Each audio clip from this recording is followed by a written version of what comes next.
Ayo mullu irti ina felle male irro gara jirti ina garre male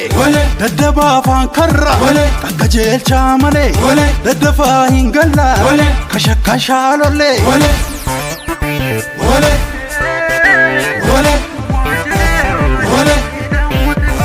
Maljede malame gonni Oromumaniga Oromiyan biya jede gonno Maljede malame gonni Bilisumani fa Danga biya ega jede gonno